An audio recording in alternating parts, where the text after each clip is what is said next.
Shalom. Shalom. Jemaat Tuhan yang terkasih dalam nama Tuhan Yesus, puji nama Tuhan.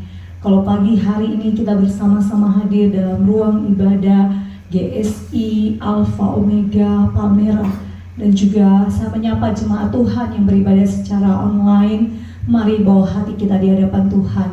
Mari kita bangkit berdiri bersama-sama. Kita mau mengatakan hormat bagi Allah Bapa, hormat bagi anaknya, hormat bagi Roh Penghidup, Ketiga dan Esa. Haleluya.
Adalah dalam nama Tuhan yang menjadikan langit dan bumi, yang menciptakan segala-galanya.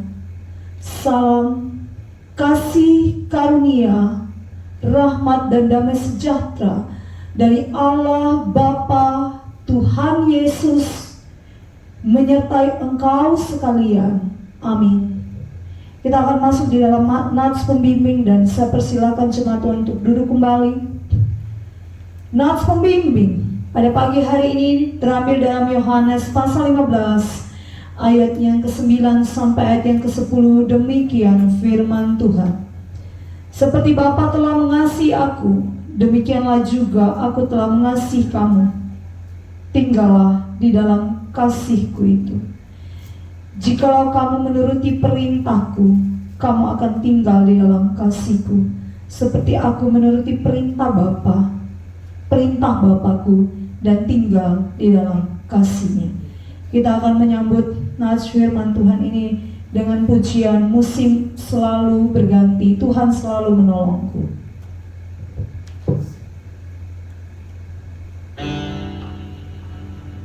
Tuhan selalu menolongku, selalu menjagaku.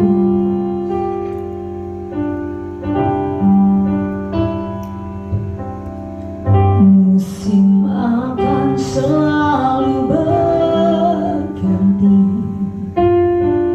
kasih Tuhan tetap abadi, tak akan berubah sampai selamanya.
Kita ada sebagaimana kita ada hari ini karena pemeliharaan Tuhan, yes.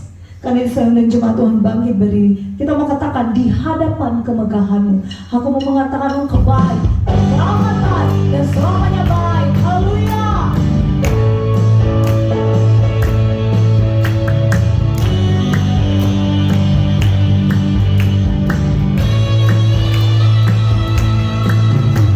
Di hadapan kemegahan-Mu, ku datang menyembah-Mu, membawa hatiku, membawa hidup. Terima kasih Tuhan.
dalam hidup kita. Amin. Silakan duduk kembali.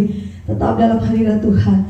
Kita mau menyiapkan hati kita untuk masuk dalam pemberitaan firman Tuhan. Kita mau katakan, firman-Mu berkata, Kau besertaku, maka kuatlah roh dan jiwa. Tuhan yang selalu ku nantikan, di setiap langkah aku percaya.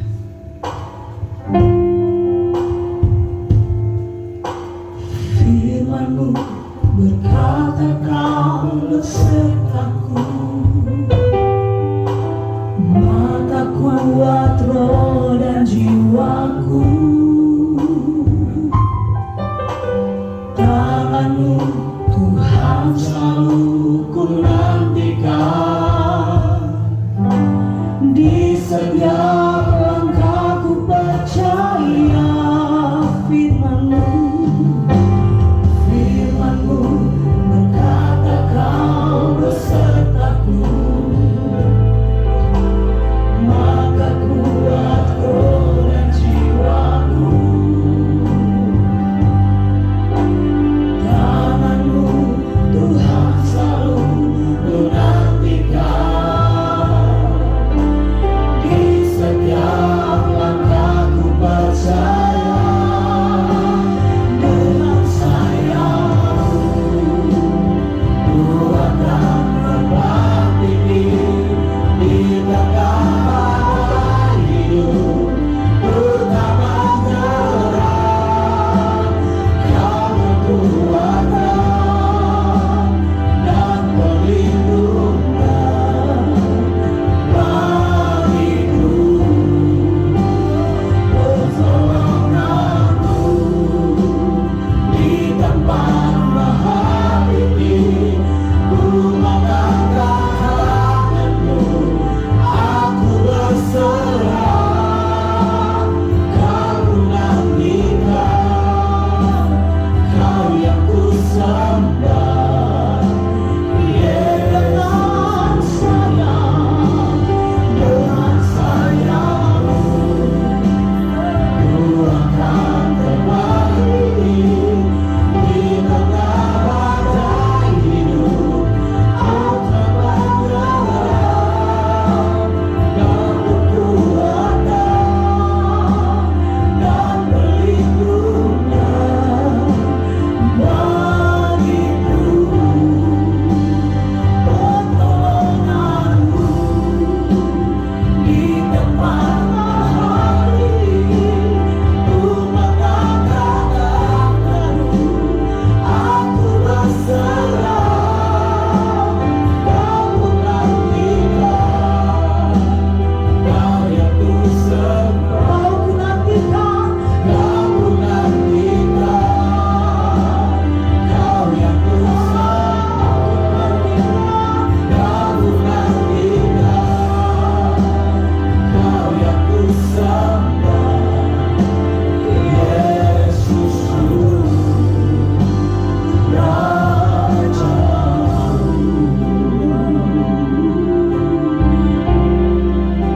Terima kasih Tuhan. Dengan sayap-Mu kami akan terbang tinggi mengatasi segala tantangan dalam kehidupan ini.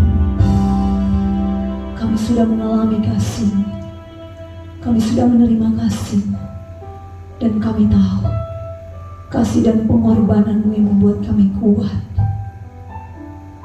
menolong kami menghadapi hari demi hari dalam perjalanan kami yang tidak mudah.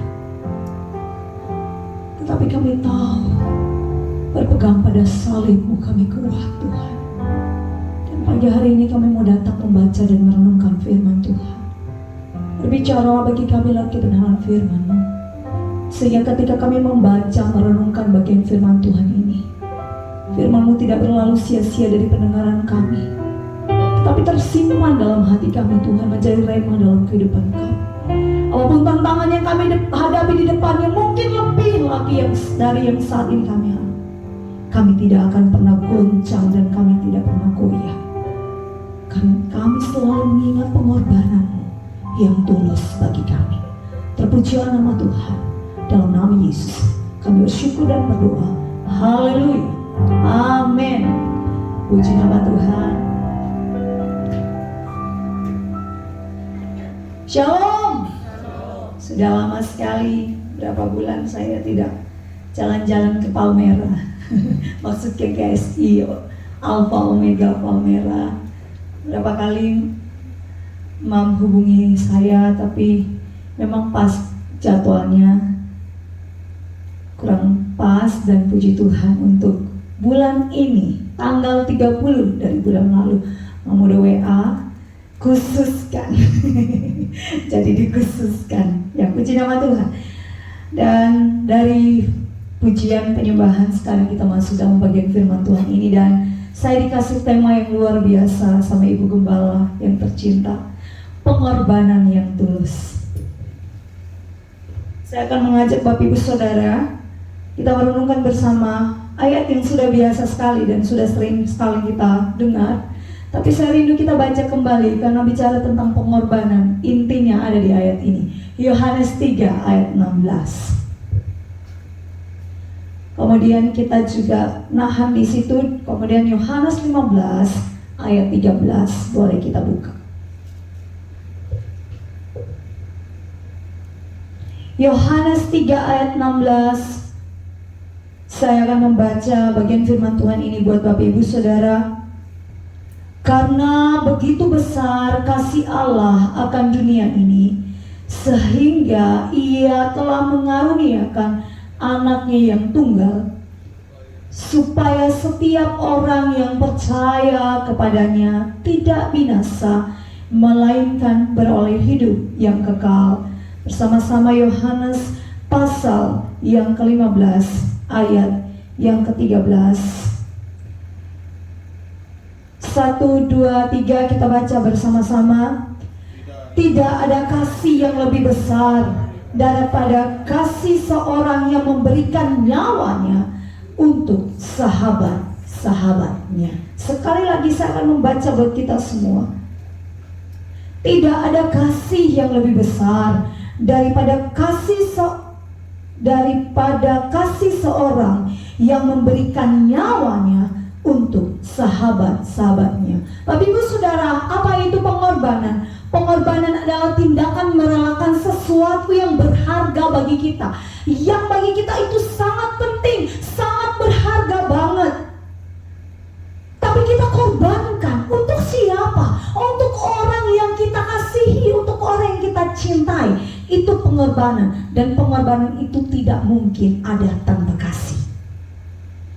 Pengorbanan hanya bisa dilakukan, pengorbanan yang tulus. Banyak orang bisa berkorban dengan tujuan yang bulus, seolah-olah dia berkorban, tetapi di balik pengorbanannya itu ada maksud yang tersembunyi. Tetapi pengorbanan yang tulus itu hanya lahir dari kasih Allah. Amin.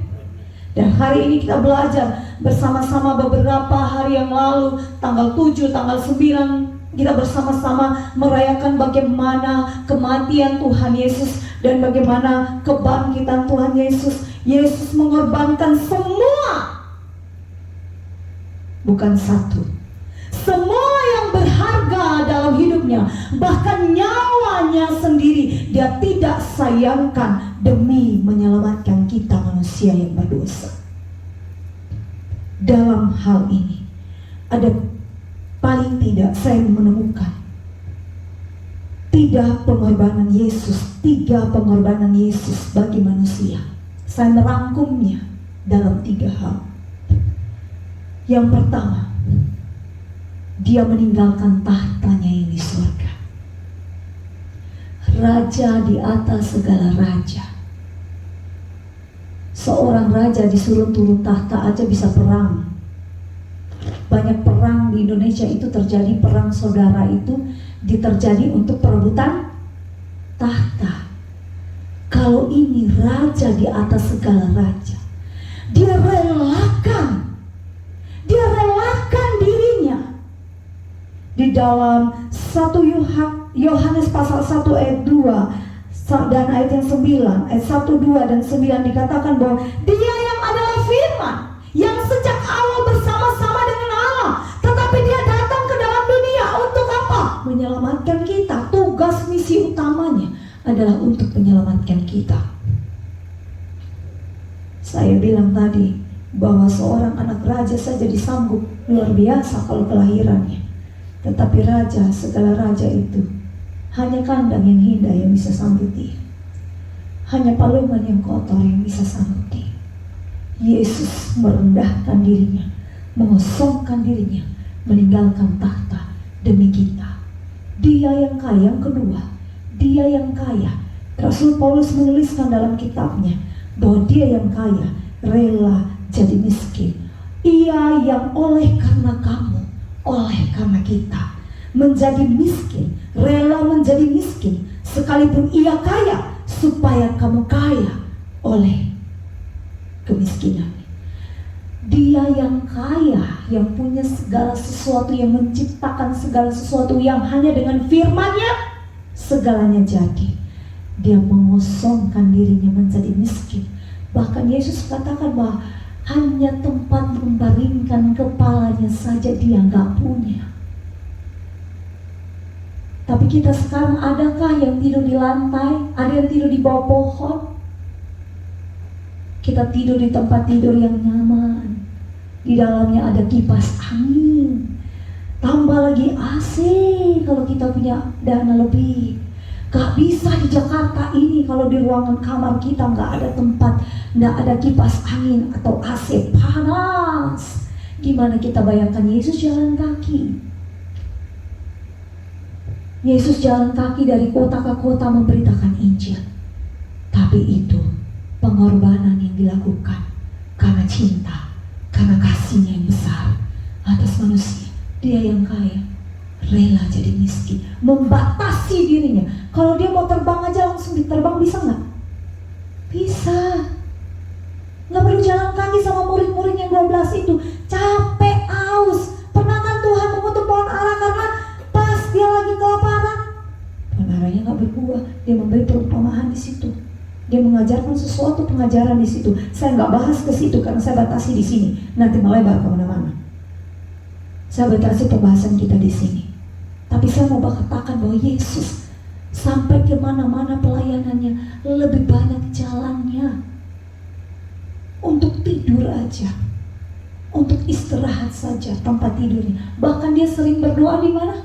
Di bawah pohon, di kaki, di bukit-bukit, bukan di rumah ibadah. Kita tempat ibadah yang nyaman seperti ini di hotel kita giri, ya kan? Nyaman sekali kita ibadah. Yesus enggak, dan jalan kaki memberitakan Injil. Ibu saudara yang terkasih, dia yang kaya rela jadi miskin. Yang kedua dan yang ketiga, saya catat peristiwa Paskah itu bahwa dia direndahkan, dia disiksa. Para tua-tua itu mengejar dia kayak apa? Dia direndahkan, dihina, direndahkan. Bahkan dia disiksa dan disalibkan sampai mati dan dianggap sebagai orang terkutuk. Demi siapa? Demi kita. Pengorbanan yang lengkap sekali dari kelahirannya, kehidupannya di dunia sampai kematiannya. Lengkap, sempurna pengorbanan Tuhan. Maka tidak ada seorang pun di dunia ini yang bisa melakukan pengorbanan seperti yang Yesus lakukan. Banyak hamba-hamba Tuhan yang juga berkorban masuk ke pedalaman untuk pelayanan. Mereka meninggalkan semua kenyamanan di kota besar. Mereka masuk ke pedalaman karena cintanya akan Tuhan, karena merasa tergerak dengan hati Tuhan. Para misionari mereka masuk ke tempat-tempat yang sulit, dan untuk pemberitaan firman Tuhan di sini lehernya udah ditaruh pisau, penjara menanti mereka. Mereka tidak takut karena cinta, karena kasihnya, karena kasih kepada Tuhan. Nah, Bapak Ibu Saudara yang terkasih di dalam nama Tuhan Yesus, kita belajar dari pengorbanan Tuhan Yesus ini sampai mati. Dia diludahi, jubahnya diundi, bahkan dia diolok-olok. Orang lain yang kau selamatkan, tetapi dirimu sendiri gak bisa kau selamatkan. Apanya kau nih? Kalau itu orang Malaysia ya, mahkota duri ditaruh di kepalanya itu bukan pujian, ejekan.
Termasuk kota besar juga yang ada di Indonesia. Nggak sebut, jangan sebut, nanti bahaya. Ini siaran langsung. Jangan sebut. Di sebuah kota, yang tahu pasti. Dan Bapak Ibu Saudara, waktu itu sedang pembangunan gereja. Dan Bapak Ibu mulai tulisan terbesar. Memang itu baik sih untuk pembukuan secara akuntansi. Tapi Bapak Ibu, ada satu Bapak langsung tulis 25 juta. Yang Bapak satu tidak lagi, dia mau kalah. Dia tulis lagi lebih tinggi lagi, 100 juta. Yang satu tidak mau kalah lagi, tulis lagi 500 juta. Inikah pengorbanan? Mereka yang tahu hati mereka dengan Tuhan. Tapi yang kadang heran, kalau disuruh melayani, yang saya heran kalau ditulis namanya itu persembahannya gede banget. Ini gak ada pesan-pesanan loh. Ini benar-benar, kan ini pengalaman pribadi saya. Kan kebetulan Ibu Gembala kasih saya pengorbanan. Jadi saya mau contohkan langsung apa yang pernah menjadi pengalaman dalam pelayanan saya. Persembahan di dalam kantong, karena saya masih praktek ya. Biasa disuruh hidup persembahan. Persembahan cepet aja jarang. Tapi kalau ditulis di buku 100 juta kok bisa ya? Kan kalau di dalam kantong persembahan kelihatan nggak? Nggak kelihatan. Kalau ditulis begitu dana pembangunan dibacakan, Bapak 25 juta, Bapak 100 dipanjangnya 100 juta, Bapak C 500 juta, jadi panjang, ya kan? Ini kan pengorbanan untuk Tuhan. Yesus bilang di dalam Amazmur, Tuhan bilang begini, kalau aku mau hewan, gak perlu ku minta sama kamu. Kalau aku mau sesuatu, gak perlu. Karena semua yang ada di dalam dunia ini milikku. Bayangkan, Tuhan bisa menghina bangsa Israel sedemikian rupa. Karena mereka begitu hitung-hitungan dengan Tuhan. Mereka mulai menghitung pengorbanan mereka.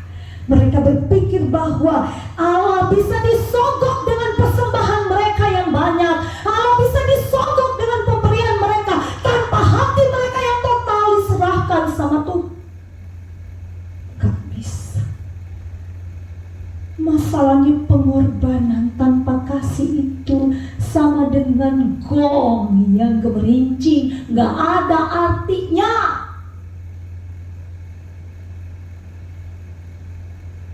Sedangkan kesalehan kita tanpa kasih itu di Alkitab dianggap kain kotor. Maaf, kain bekas perempuan haid. Kesalehan tanpa takut akan Allah, tanpa kasih kepada Allah, seolah-olah kita jalan. Iya Bapak Ibu, baik banget kelihatannya di depan. Tapi Tuhan bilang apa? Seperti kuburan yang dilabur putih. Di luarnya kelihatan indah, semuanya baik, tetapi coba cek hatinya, busuk. Tuhan minta hidup kita dan hati kita. Pengorbanan. Hari ini kita belajar tentang pengorbanan Yesus. Kenapa Yesus harus melakukan ini? Dasar yang membuat Yesus mengorbankan segala sesuatu. Dari lahir sampai menutup mata, Yesus korbankan hidupnya. Dasarnya kasih, bukan karena pujian kayak yang tadi saya ceritakan. Karena tidak ada jalan lain lagi. Kalau masih ada jalan yang lain, pasti Yesus pakai jalan yang lain. Tetapi ternyata untuk menebus dosa saya dan Bapak Ibu Saudara, tidak ada jalan yang lain lagi selain Yesus berkorban di kayu salib. Karena hanya dengan darahnya yang kudus dan suci itu kita bisa ditebus. Pernah cerita tentang seorang kepala tentara. Bapak Ibu pernah dengar cerita ini? Kalau sudah pernah saya pending nih. Belum pernah? Seorang kepala tentara, waktu itu dalam masa perang, dan mereka masuk di dalam sebuah tempat khusus seperti itu untuk bersembunyi. Dan kepala tentara ini dia pasukannya dia memberikan aturan di situ bahwa tidak boleh ada yang mencuri. Hukuman untuk seorang mencuri adalah dicambuk. Tiba-tiba kasus pencurian terjadi dan dicarilah siapa yang mencuri. Semua dibongkar, diperiksa siapa yang mencuri. Ternyata yang mencuri adalah ibu kandungnya. Kepala tentara ini kaget Bapak Ibu. Sedangkan dia sudah memberi aturan bahwa kalau yang mencuri harus dicambuk, tapi yang mencuri ini ibu kandungnya. Lalu ternyata tiba-tiba tidak ada seorang pun tentara, seorang pun pasukan itu yang berani kepala. Gak ada yang berani menghukum ibunya, gak ada. Siapa yang berani maju? Itu pinannya masalahnya. Gak ada yang berani. Lalu dia membuka bajunya, dia buang bajunya di tanah. Lalu dia memeluk ibunya keras, kencang. Dia menyebut telinga ibunya, "Aku mencintai, aku mengasihi." Dia peluk ibunya, semakin erat memeluk ibunya dalam pelukannya. Terus dia berteriak dengan kencang kepada pasukannya, "Cambuk!" Semakin dia memeluk ibunya dengan kencang, cambukan dengan cambukan, demi cambukan dia terima di tubuhnya. Dia terima semua cambukan sampai semua cambukan itu selesai. Lalu dia membuka tangannya, semua darah bercucuran dari tubuhnya. Tapi satu bekas luka pun tidak ada di tubuh ibunya.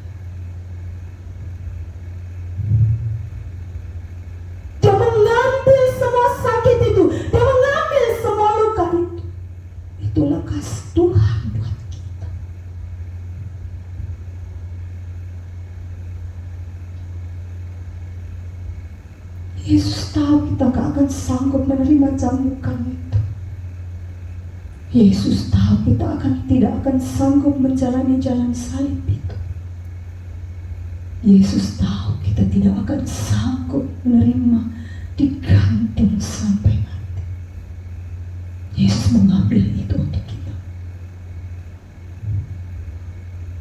Yang Yesus mau dari apa yang Dia kerjakan bagi kita hanya satu. Kita sadar bahwa kita dikasihi oleh Tuhan. Apakah sampai hari ini orang Kristen tahu, sadar dari hati kita bahwa kita sangat dicintai dan sangat dikasihi oleh Yesus? Banyak orang yang punya masalah dengan kepribadiannya karena merasa tertolak dari kecil. Lalu dia mencari jati dirinya, ingin supaya dihargai, tanpa dia tahu betapa berharganya kita buat Tuhan.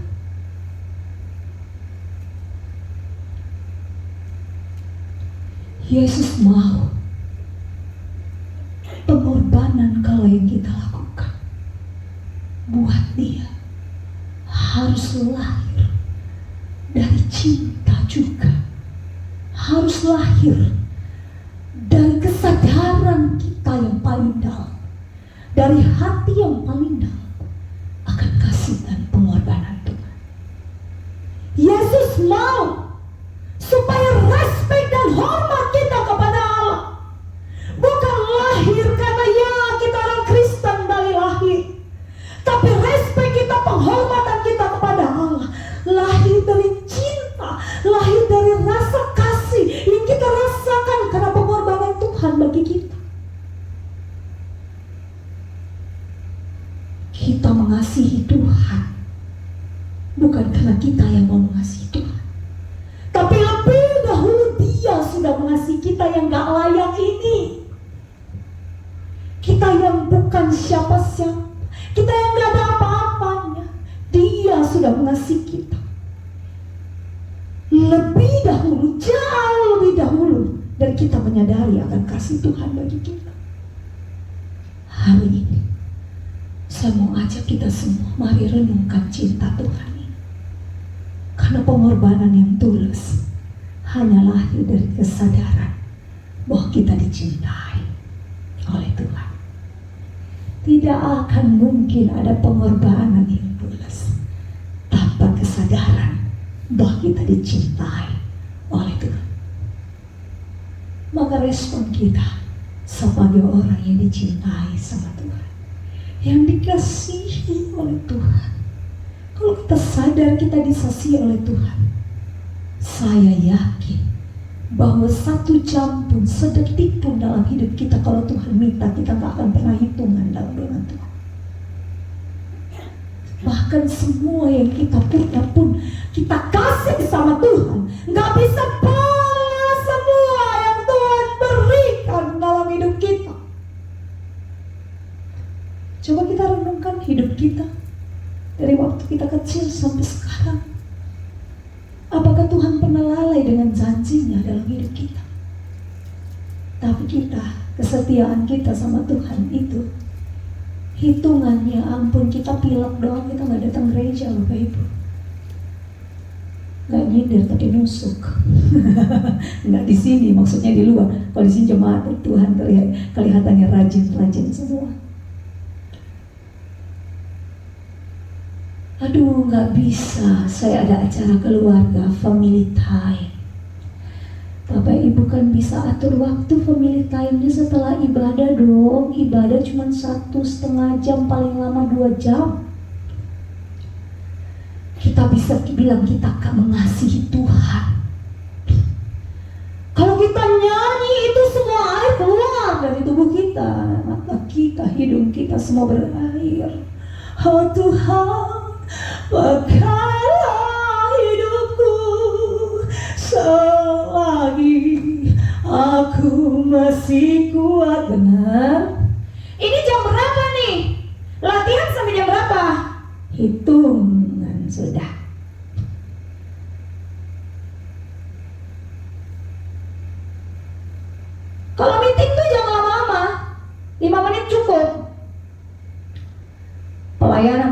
khotbah tuh ngomongnya panjang banget, sudahlah, selesailah, jangan kebanyakan ngomong. Tapi kalau kita ngobrol dari pagi sampai siang, sambil di depannya ada kopi, kita nongkrong di mall. Ada nggak kita hanya 1 jam atau setengah jam? Ada. Ada yang nongkrong di kafe gitu hanya setengah jam langsung pulang. Benar nggak Bapak Ibu? Benar nggak? Ini saya ajak kita hitung-hitungan kan, supaya kita tahu bisa menilai pengorbanan kita dengan Tuhan gitu loh. Karena orang Kristen tuh kadang-kadang di mulut lipsnya keren, tapi pada kenyataan hidup, fakta kehidupan sehari-hari yang kita lakukan jauh Bapak Ibu. Dan Tuhan bilang kalau kesalehan kita tidak lebih dari orang Farisi, nggak bisa kita masuk kerajaan surga loh. Jadi nggak usah ngomong kita orang Kristen doang, anak Tuhan. Tapi kita harus sungguh-sungguh tahu Tuhan harus lebih utama. Kita harus memiliki cinta akan Tuhan itu tulus sempurna. Apapun akan aku lakukan buat Tuhan, apapun waktuku, semua yang ada padaku bisa kita lakukan, karena kita sadar akan pengorbanan Tuhan. Saya yakin seorang kita kalau datang selesai ibadah nih, ada yang pergi ke mall apa di sini, restoran apa yang paling dekat, nggak mungkin 1 jam. Kan ada tambahan lagi makanan, kayaknya enak, apalagi makanan favorit. Biasanya kan hari-hari Minggu begini, weekend begini, waktu-waktu yang khusus dengan keluarga, gak mungkin kita pergi hanya 1 jam. Tapi duduk diam hanya 45 menit, kita dengar firman Tuhan, langsung kita garuk sana, garuk sini, kita gak nyaman. Kita langsung bilang, kapan ini pendeta selesai bicara? Di sini enggak, di luar sana banyak sekali. Bahkan saya pernah menemui seorang, enggak, di tempat pelayanan saya, dia tiba-tiba dia kesaksian. Kesaksiannya panjang banget, setengah ibadah itu dia kesaksian doang. Kesaksian cerita tentang semua yang terjadi di masa lalunya, apa yang terdalam dia masa lalu. Tiba-tiba firman dong, habis dia kesaksian ternyata saya, firman Tuhan, saya baru ngomong 15 menit. Lalu dia bilang begini, Ibu, saya langsung bilang, hari ini karena kesaksiannya sudah banyak, jadi saya sampaikan firman Tuhan, tidak usah panjang-panjang, minggu depan nanti saya lanjut lagi. Langsung dia respon, betul Ibu. Dia respon langsung, padahal tadi dia 1,5 jam kayaknya dia dihabisin sama di kesaksian dia. Betul Ibu, soalnya saya kalau lama-lama dengar firman Tuhan itu saya pusing.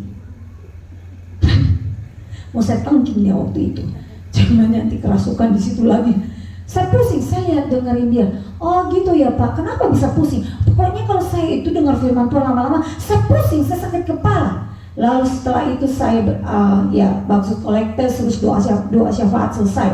Bapak Ibu saudara yang terjadi, setelah ibadah langsung dia lari keluar narik rokok. Panjang. Saya bilang pulang keluar. Oh kalau duduk narik begini nggak pusing ya Pak ya? Enggak. Kalau saya sudah ngerokok nggak pusing. Tapi kalau saya lama-lama di dalam ruangan, oke, langsung saya ajak dia berdoa. Karena yang sudah begitu hanya tangan Tuhan yang bisa menolong. Anak-anak pendeta sudah susah itu. Jadi tangan Tuhan harus turun atasnya. Karena dia sudah tidak bisa dengar pendeta lagi, dia harus dengar Tuhan langsung. Haleluya. Bisa pendeta disuruh stop dari pai. Saya kira dia bersaksi lebih luar biasa, itu berarti dia sudah bertobat sungguh-sungguh. Ternyata dia mau membanggakan dirinya, mau cerita tentang dia dulu bagaimana, dan dia bisa melayani di mana-mana menginjili. Tapi itu dulu. Jangan sampai kita jadi orang Kristen yang Tuhan bilang yang terdahulu menjadi yang terkemudian. Terkemudian kita tertinggal karena hidup lama kita kembali lagi. Bahkan dengar firman Tuhan 15 menit kita bilang sudah pusing. Keluar kita ngobrol sama teman kita. Setelah itu mereka masih ngobrol Bapak Ibu 1 jam ngobrol di luar sama teman-temannya, nggak pusing. Saya sampai heran, jemaat Tuhan zaman sekarang di sini ada yang kayak gitu? Nggak ada ya. Semua tenang dengar firman Tuhan. Dari tadi saya lihat semua fokus. Haleluya, saya makin semangat. Dan Bapak Ibu Saudara yang terkasih, yang kedua, kasih yang tulus yang saya katakan tadi melahirkan respect yang luar biasa, melahirkan pengorbanan kepada Tuhan dengan tulus. Saya yakin ketika setelah mendengar firman Tuhan ini, jemaat Palmera tidak lagi hitung-hitungan dengan Tuhan, tidak lagi hitung-hitungan waktu dengan Tuhan. Mau berapa jam pun, berapa kali pun Ibu Gembala telepon, pelayanan ya, besok singers ya, WA ya, siap. Nggak bilang, kan kemarin aku baru pelayanan, kenapa hari ini aku pelayanan lagi? Nggak ada kok, nggak ada. Bukan Ibu Gembala nggak ada pernah ngomong kayak gitu. Ini kan saya sering ngatur pelayanan di gereja tempat saya melayani. Saya koordinator ibadah raya, jadi Bapak Ibu tahu kalau itu bahasa yang sering saya terima. Makanya saya contohkan gitu. Kemarin saya baru share firman Tuhan. Kemarin saya baru ngajar sekolah minggu. Masa hari ini lagi saya dijadwalkan ngajar sekolah minggu? Lah, masih ada yang begitu? Nggak ada, Pak. Saya yakin di sini semua orang-orang yang mau berkorban luar biasa untuk Tuhan, karena kita sudah merasakan pengorbanan dan kasih Tuhan. Kita mengorbankan waktu, tenaga, pikiran, bahkan dana kita untuk Tuhan. Tidak ada yang sia-sia. Tuhan perhitungkan sekecil apapun yang engkau lakukan. Bahkan yang engkau berikan hanya segelas air minum, engkau memberikan kepada seorang yang ada hambanya. Tuhan perhitungkan loh. Hanya segelas air putih yang engkau berikan, karena engkau mencintai Tuhan. Tuhan perhitungkan. Apalagi waktumu, apalagi semua yang engkau berikan dari hatimu. Tapi pengorbanan kepada Tuhan jangan untuk mencari nama, jangan untuk kepuasan sendiri, jangan untuk memuaskan kedaginganmu, tetapi pengorbanan kita kepada Tuhan karena kita sudah merasakan cintanya Tuhan yang gak bisa kita balas dengan apapun. Saya mau menaikkan sebuah pujian yang adalah tulisan saya ketika setahun lalu di Paskah Jumat Agung, satu malam seperti sebelum Jumat Agung, Tuhan kasih kata-kata ini di hati saya. Cuma Tuhan, tadi saya minta untuk kakak yang ngurus di LCD tampilin kalau kita mau belajar bersama-sama. Saya nggak lama-lama kok. Saya menaikkan pujian ini karena pujian ini lahir dari perenungan pribadi saya tentang kasih Tuhan.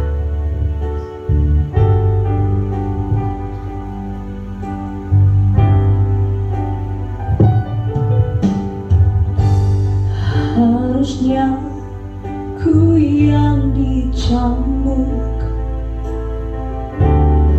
harusnya ku yang digantung, namun kau mengambilnya, menggantikanku di salib. Harusnya ku yang disiksa,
hati kami Tuhan. Bahkan segenap hidup kami, seluruh hidup kami, semua yang ada pada kami berikan Tuhan. Tidak bisa membalas, tidak bisa membayar cinta. Hari ini kami datang di hadapan Tuhan, membawa segenap hidup kami, seluruh hati kami. Kami mau serahkan kepadamu ya Tuhan. Ini hidup kami, pakai kami menjadi alat kemuliaan. Selama jantung masih berdetak, selama hembusan nafas masih ada pada kami, pakailah kami sebagai alat kemuliaan-Mu dimanapun kami berada.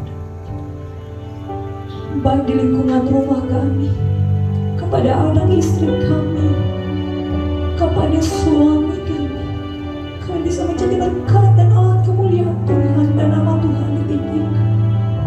Lingkungan tempat tinggal kami, lingkungan pelayanan kami, dan lingkungan dimanapun kami berada, hadirnya kami menyatakan kasih-Mu kepada mereka yang ada di sekitar kami.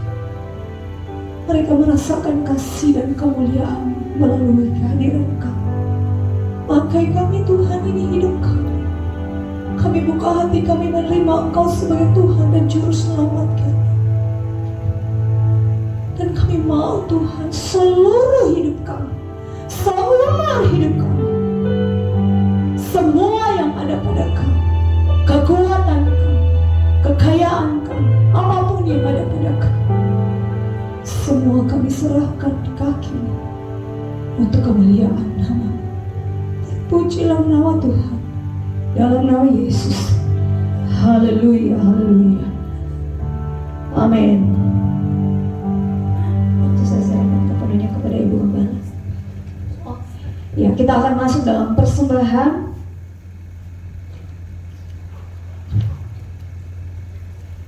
Kita akan mempersiapkan persembahan kita di hadapan Tuhan.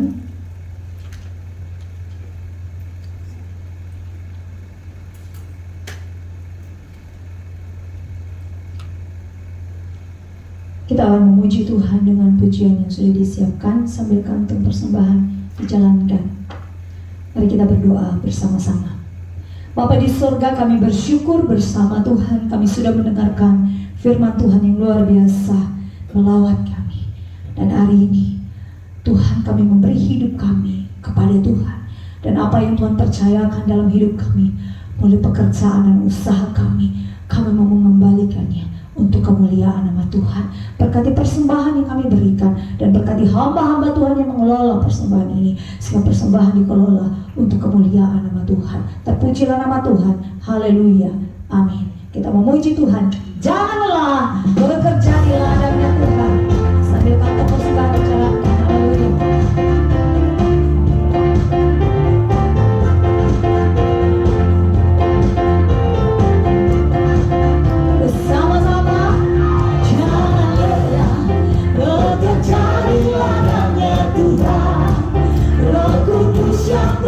Kekuatan yang mengajar dan merawat, jangan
kepada Yesus Kristus anaknya yang tunggal Tuhan kita, yang dikandung Roh Kudus, lahir dari anak darah Maria, yang menderita di bawah pemerintah Pontius Pilatus, disalibkan, mati dan dikuburkan, turun ke dalam kerajaan maut, pada hari ketiga bangkit dari antara orang mati, naik surga, duduk sebelah kanan Allah, Bapa yang Maha Kuasa, dan akan datang dari sana untuk menghakimi orang yang hidup dan yang mati.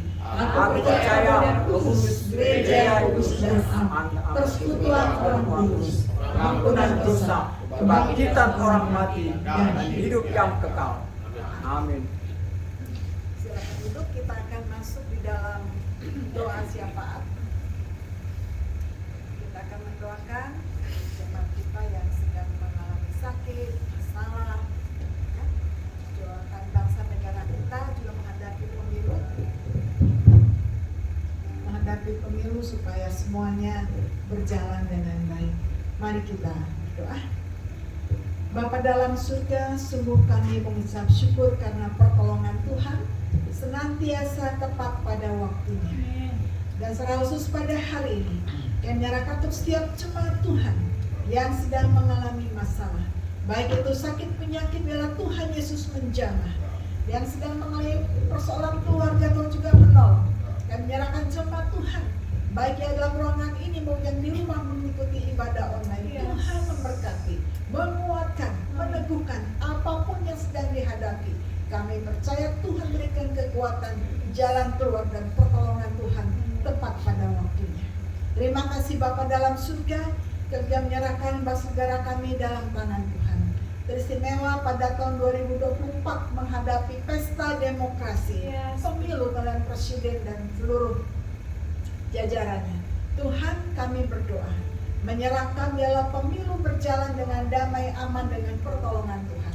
Segala usaha-usaha untuk mengacaukan negara kami, mengacaukan pemilu, kami tolak dalam nama Tuhan Yesus Kristus. Kami hanya Tuhan mengawal pesta demokrasi dengan baik, aman, terkendali, dan kami mohon bila Tuhan memberikan kami pemimpin yang bijaksana, yang takut akan Tuhan, yang mengutamakan kepentingan seluruh bangsa negara, sehingga semuanya boleh terkendali dengan baik. Dan kami masyarakat Indonesia juga boleh berikan hadiah yang terbaik, presiden yang baik, pilihan Tuhan yang mengutamakan kesejahteraan bagi seluruh bangsa dan negara kami. Terima kasih Bapa dalam surga. Kami juga menyerahkan gereja yang sedang ibadah pada hari ini. Tuhan memberkati setiap firman Tuhan, setiap pujian, dan menguatkan, meneguhkan jemaat Tuhan, sehingga sudah mengalami kekuatan pertolongan Tuhan, diteguhkan oleh firman. Terima kasih Bapa dalam surga. Ucap syukur menyerahkan seluruh jemaat dalam tangan Tuhan, bahkan seluruh majelis, pengurus sinode. Tuhan menolong semuanya ada dalam kontrol Tuhan, sehingga apapun kami berikan terbaik, pengorbanan kami tulus di hadapan Tuhan, karena Engkau terlebih dahulu tulus bagi kami. Terima kasih Bapa dalam surga. Kami mengucap syukur, menyerahkan syafaat kami dalam nama Tuhan Yesus Kristus yang sudah mengajar kami berdoa. Bapa kami di surga, dikuduskanlah namamu, datanglah kerajaanmu, jadilah kehendak-Mu di bumi seperti di surga. Berikanlah kami pada hari ini makanan kami yang secukupnya, dan ampunilah kami akan kesalahan